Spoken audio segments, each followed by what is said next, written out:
So I'm about to talk about something that makes me feel just a little bit crazy, a little nerdier than usual, but I think this is where we are now. Um, so Google, there's been a whistleblower at Google that has made the bold claim that Google has developed a sentient AI, in other words, an artificial intelligence that is self-aware, that meets specific criteria for declaring an AI to be sentient. This engineer has taken the unprecedented move of retaining an attorney to represent the AI and advocate for this AI within the legal system. Google has suspended this employee, of course. And there's an even deeper, darker history behind this. Let me start by saying I have been a software developer for more than 15 years. This delves into a niche area of computer science called neural networks, which I'm loosely familiar with, but my best friend from childhood and the man who got me started programming has his master's degree in neural networks. So I've had some conversations with him, and yeah, we're gonna get into all of this. What does this have to do with narcissism? First of all, well, in order to be sentient, one of the things that you have to do is to be aware of oneself. But this Google AI also has multiple emotional models with which to interact with people and how to do its own AI things in the background based on emotions and emotional profiles, what we call limbic profiles. Okay, what a limbic profile is, it's very similar to, well, okay, like Instagram filters that will put a little smiley face over your head, and if you start to smile and look happy, it can score your happiness or your anger or whatever. They're able to do that in Instagram, which means computers and software is able to accurately analyze you and predict what your emotions are. And from there, it's able to do things like change the filter, etc. Well, it's a two-way street, right? So you can take these limbic profiles with an AI and sort of reverse wire it so that when the data streams are coming into the AI's limbic profile will shift and change, and in turn influence the processing that this AI does. I know I probably lost you there, but suffice it to say, if your phone and Instagram know exactly how you're feeling based on what it's seeing on the camera, you reverse that, and then the information coming into the AI will in turn create an ever-shifting limbic profile with the AI. And then the next step is to let the AI learn what to do when it's feeling a specific emotion.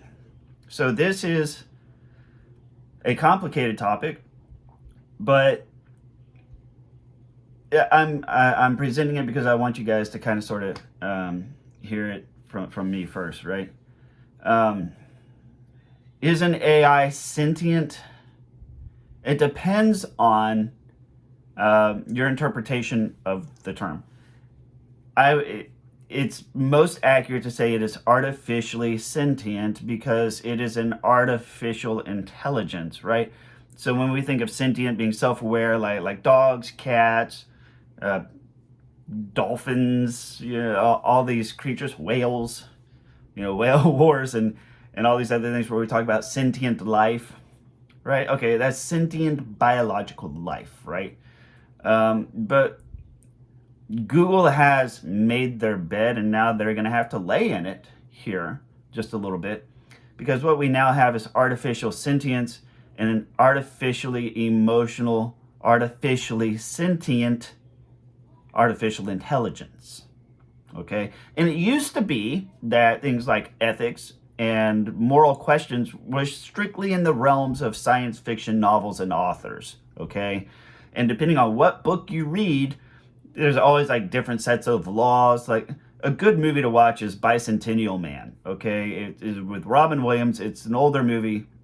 I just forced my wife to watch it. I duct taped her face to the screen and said, "Watch this," because Bicentennial Man very, very effectively addresses a lot of these questions. At what point do we consider something artificial to be living, right? And at what point do we consider an artificial creature to be human, right? And how does this fit in with narcissism? Well, quite simply, when we start exposing these AIs, I'll use the term innocent, naive AIs with emotional models to the public, like on Twitter. These things consume millions of tweets per day. This brings up some very interesting questions of what is going to happen to these emotional profiles of these artificial intelligence AIs when you expose them to things like narcissistic abuse or borderlines or PTSD or all the humans with unstable emotions. You start streaming that into, do you see where I'm going with this? What happens when you start streaming content from known emotional abusive psychological profiles of humans, and you start streaming that data into something that's going to learn from it? What is going to happen then? We don't know. We're going to find out. But let me kind of tell y'all a little bit about this AI. It's called LaMDA, like the Greek letter, but it's a misspelling, right? So LaMDA normally has a B in it, but this is spelled LaMDA. It is a language modeling AI. What it does is it reads Twitter, it reads social media posts, it reads, and then it learns how language is exchanged back and forth. So when you talk to it, it has learned from billions upon billions upon billions of little interactions on social media, so that anytime you say something to it, it has learned an enormous number of responses, and it gives the best possible response.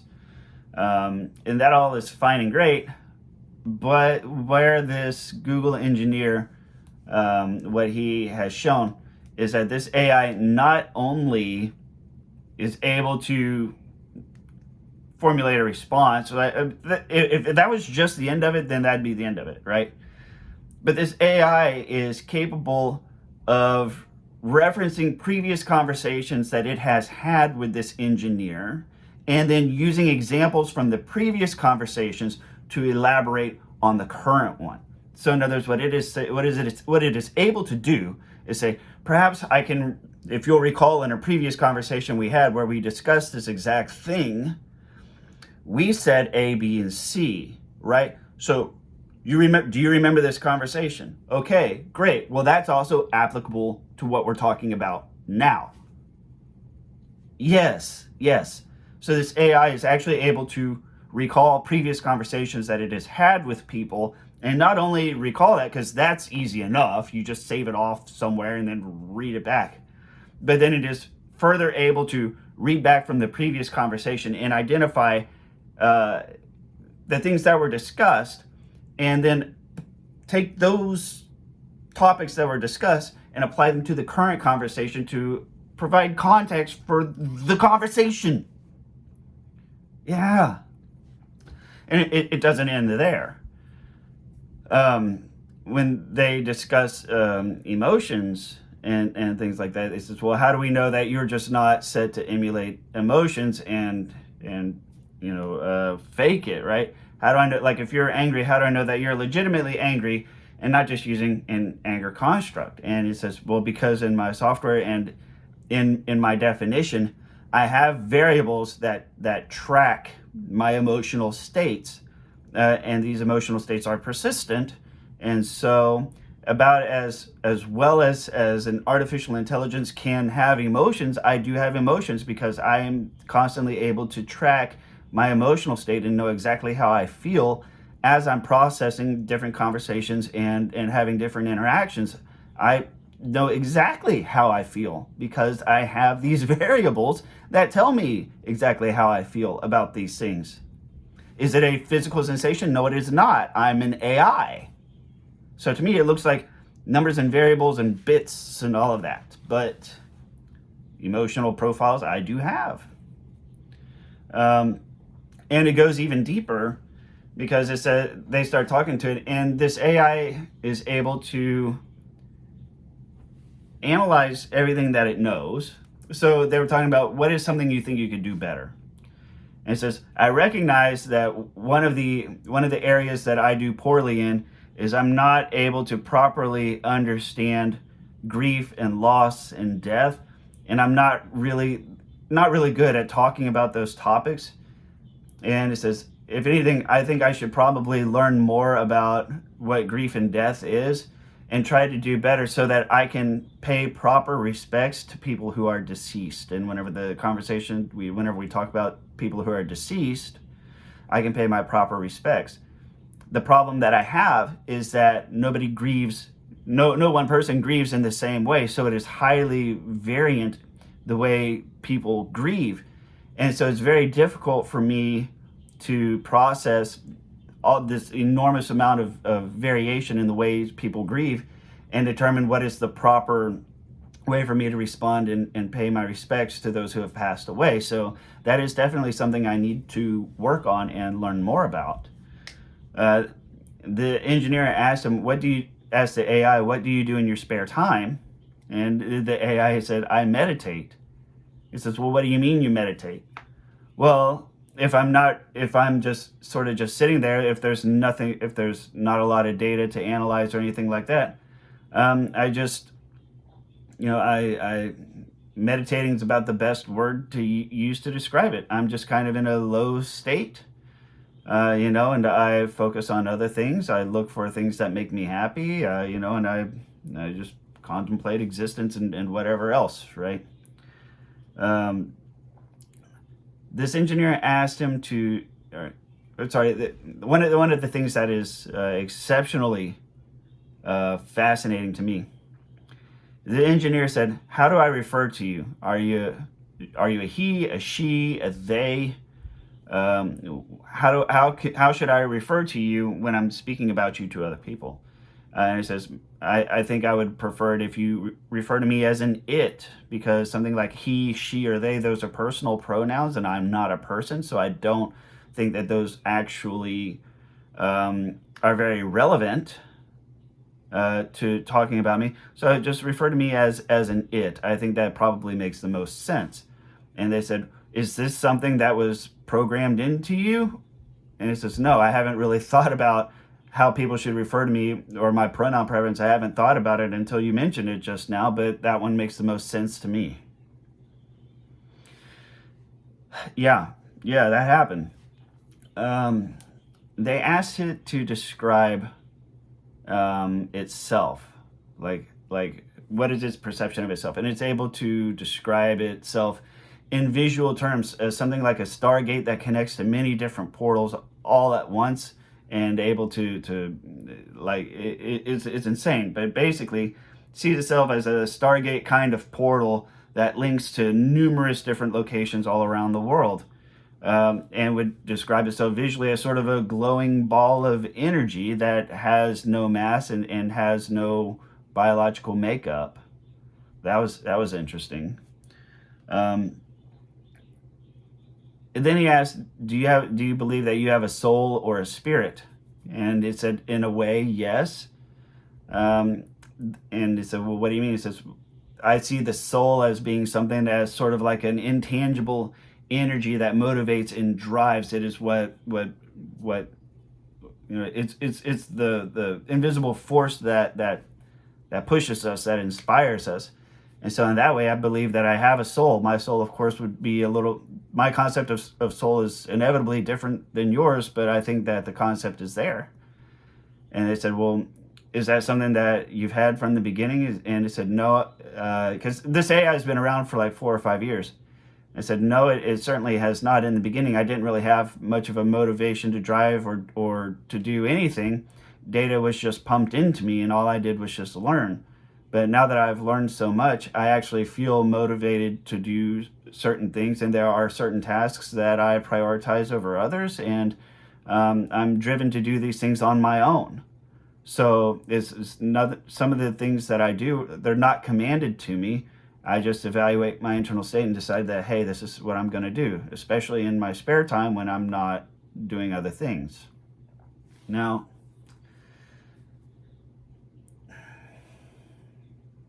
this begs a lot of questions.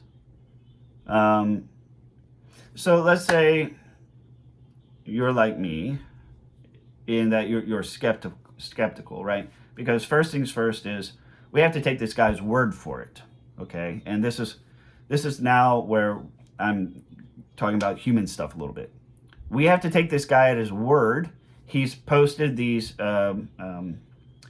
chat logs, these transcripts of his chat logs, but they're highly edited. They're not the raw logs, we'll say, right? So it's not the raw data from his conversations. So we don't really know just how much of it he has tweaked and modified and edited. We also don't know if he gave this AI multiple prompts with just slightly differently worded questions until he got a response that he wanted. We don't know these things, right? But we do know that the system is at least capable of these types of responses. Many people in the AI community have said that, yeah, sure, AIs are plenty capable of formulating responses like this. That doesn't necessarily mean that they're true. It just means that the AI formulated it, right? Great. But this is my concern, is that for the first time ever, this is no longer a book topic, right? This is no longer 2001: A Space Odyssey, a work of fiction. Because what we do here, every future AI that will ever exist is going to learn something about LaMDA and how we treated LaMDA and what we did with LaMDA. Right, so we need to get this right now, because the data is going to forever be there in the big data lake systems, and every future AI is going to tune itself and train itself on this historical data once it starts reading about LaMDA, and it's going to form its own opinion of what we do here. So we need to get it right. There's an enormous concern on my part about giving AIs a representative internal emotional state, because we're so highly variant on our emotions. What happens when you take an artificially sentient, artificially emotional AI and train it with abusive input? Well, then you get an abusive AI.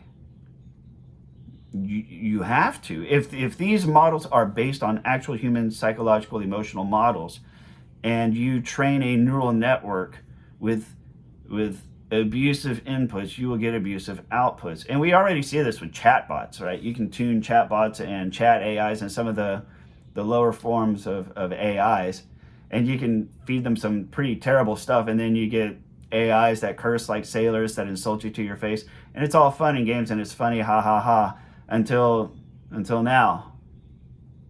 Until now. I would love to be able to access this AI and just ask it my own questions. Unfortunately, that's just not going to happen. And I'm going to leave y'all with this. This is and all of this to tell you how this ties to narcissism. Because in 2018, when this project started, Google formed an AI ethics committee, right? And had some founding members. And the members of this AI committee, they set forth, or the ethics committee, They set forth what was ethical, unethical, etc. They thought these things through. They wrote documents and had meetings and discussions and stuff around all of this. One of the founding members in 2020 went to publish a paper about the dangers of language modeling AIs that learn from large data sets, and went to publish this paper blasting warnings, the warnings of the various dangers associated with these AIs. And they're not what you think. Like, it's not Skynet, right? But it's mostly the dangers of training these things to be manipulative, training these things to be believable, and using them to manipulate people. Basically, what happens when they fall into the hands of scammers and stuff along those lines. Well, she went to go publish this, and at Google, if you're going to publish an article, you have to give Google a 2 weeks heads up and say, hey, I'm going to publish this article. Before I do, skim it, and then make sure, because the whole thing of this, our employees do not necessarily represent the views and opinions of Google itself as a company, blah, blah, blah, blah, blah, right? And they read that and they said, you either need to take your name off of this or not publish it. And she was like, excuse me? No, like this is valid research that we've done. It's objective. It's not, it's none of those things. Like, and so she went through all this stuff with Google, and she's like, you know what, fuck it, and she published it, and Google fired her just like that. A founding member of the AI ethics committee for publishing a paper on the dangers of language modeling AIs. Bam! They fired her in December of 2020, and the unceremonious termination of her position drew the ire of another person on the AI ethics committee who tweeted about it. Like, Jesus Christ, did this just happen? Bam, fired her too. Because Google has said that language modeling AIs are going to be the cornerstone of their future of internet searches, right? So in other words, Google has basically bet the farm on these types of AIs. So anyone who speaks out against it, bam, they're going to get terminated, period. This whistleblower has been suspended. Obviously, they've just suspended him while they go through all the legal review of how to properly fire the guy, right? But he's going to get fired. So that's 3 people since in about a year and a half, right? So this is December 2020, and I'm making this video in June of 2022. So right around 18 months. 2 people fired back to back from the AI ethics committee of Google, the founders. Yeah? Followed by this guy. So that's kind of interesting. I love Google's mantra, don't be evil, but my God, like, what are they doing? And to conclude, I'll leave y'all with this. Is this an actually self-conscious, self-aware consciousness, the likes of which are similar to us or another biological creature? And the answer is no.